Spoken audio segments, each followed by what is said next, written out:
Okay, so here's an entirely new concept I'm trying today. I've got some new devices. Well, I've had it for a long time. Like try them out and didn't really know an application. So they're familiar, but they're not familiar really. So I got them, and I'm just going to directly upload this. I think. Tell a story. So well, I grew up in a very segregated suburb, extremely like one minority of like 500 kids, one representative minority really of each, a couple.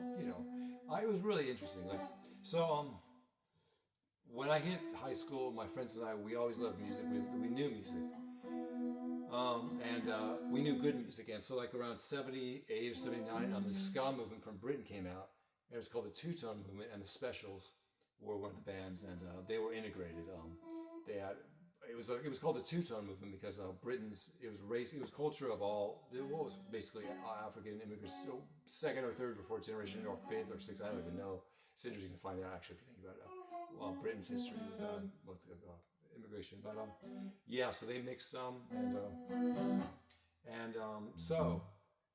so the Two-Tone came out, and the Specials and Selector, and they were so catchy, and Madness had some of that. They were a little different in the cultural makeup, but still. So like this band, the Specials, my friends and I, we attracted to it, and it was great. And we got a ska band together right after high school, and I would drive in my car with a keyboard, and we played a little bit. And then I went off and joined an electronic band, and these guys were lifelong musicians, professionals. And then in 2018, we got again together, and we did a show, and I did a couple videos. These are my friends. A little background.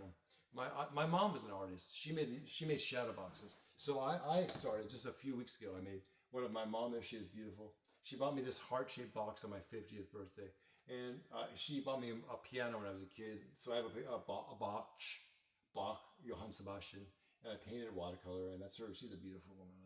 And so rocks, just because of the pain that people carry, are rocks represented, symbolized by rocks. So my dad was a Irishman too, both somewhat French, Irish. We all had German, thank God, mixed. We got off the aisle after a while. We're fourth generation Irish. 1860 or so, we were probably cannon fodder, for the South.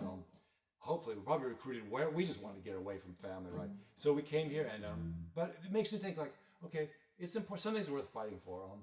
And now I think the First Amendment is a battle right now. Like, if you're using the First Amendment, you have to use it wisely, right? Because we'll lose it, just like any other second, third, fourth. Think about the First Amendment. You have to realize, if you're hearing something that offends you, is it truly offensive, or is it just an ego shock? And assess that carefully. Think. If it's just a shock to your ego, but not a real risk to your career, even if it's a reputational hit, that comes in sports, that comes in any industry. People are gonna learn and have to, and you'll take a reputational hit. If somebody comments on it, okay, well, you might want the same freedom to comment on them without reprisal, or maybe a small legal, situation where you moderate. You learn something in the process. So the First Amendment is extremely valuable, also very precious, and needs to be protected carefully. So anyway, so the reason I brought that up is why did I bring it up? Well, my mom was into arts. My dad, this smart aleck, he was a businessman. Oh, right, about the music. It's a way of expressing ourselves, and arts. Yeah. Why did I bring that up? It's just my favorite amendment. How's that? So this song is called Ghost Town. 1982, 80, 1981, just out of high school. It was a single released after the Specials' first album, and it's about how the youth culture was affected by the clubs. It was beginning of the Thatcher era, right? And I think it's big business taking over, a lot of social change, and musicians were on the dole. They couldn't get jobs, so they lived in flats cheaply and just ate whatever equivalent of ramen was back then, mac and cheese or scones or tea or whatever they could get. And it was all about the music. Like, I think, again, a musician who's too rich is not going to make something always good. Not all of them, I'm just speculating. Many of them do, many of them somehow do. They're magical, like quarterbacks that are rich, they keep on performing. Like for me, being financially delicate is a good word. Financially delicate has allowed me to understand things differently. It's not bad. It's not all that bad as long as you have some kind of support. Ghost Town, and I'm using some new tools. Let's start this. It's gonna be very rough. It's just a new concept. It's not very loud.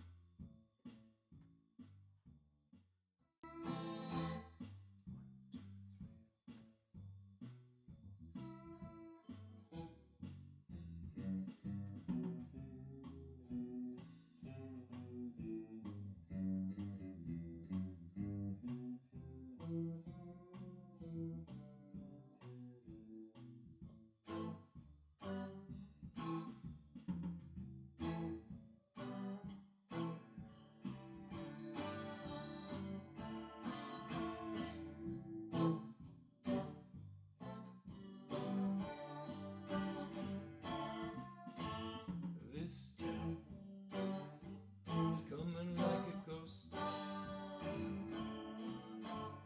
All the clubs being closed down.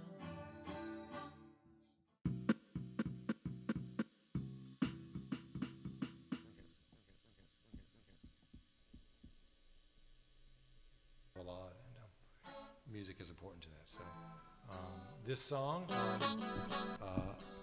is from England. It's an English band, two-tone.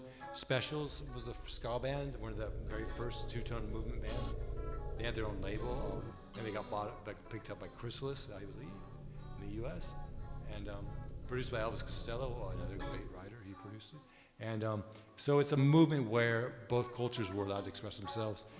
In the beginning of the Thatcher era, which was very challenging for people of no means and very difficult, but Britain has kind of like a system where the dole system, right, barely enough to get by, but at least that's why they had music. And I think it's a good incubation point for artists to have nothing but necessity instead of a lot of income.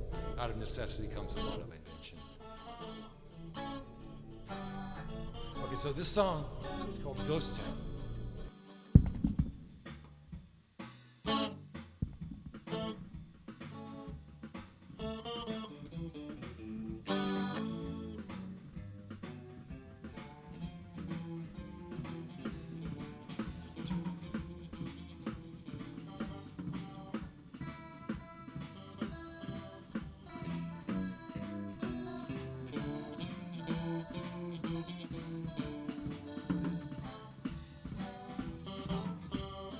This town is coming like a ghost town.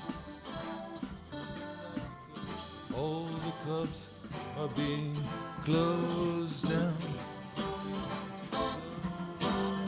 This place is coming like a ghost town. Bands won't play. Too much fighting on the dance floor.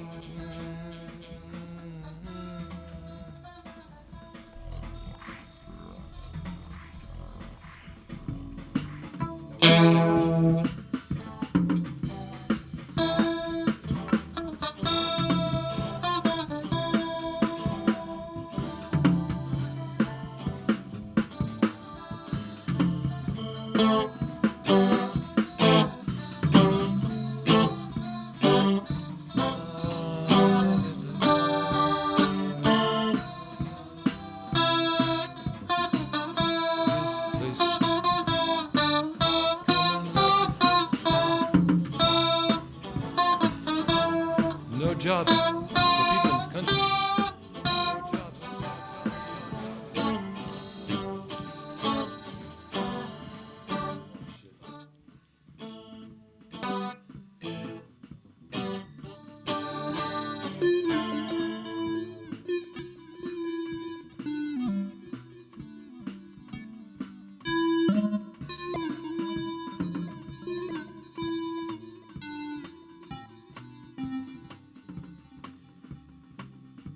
Thank you.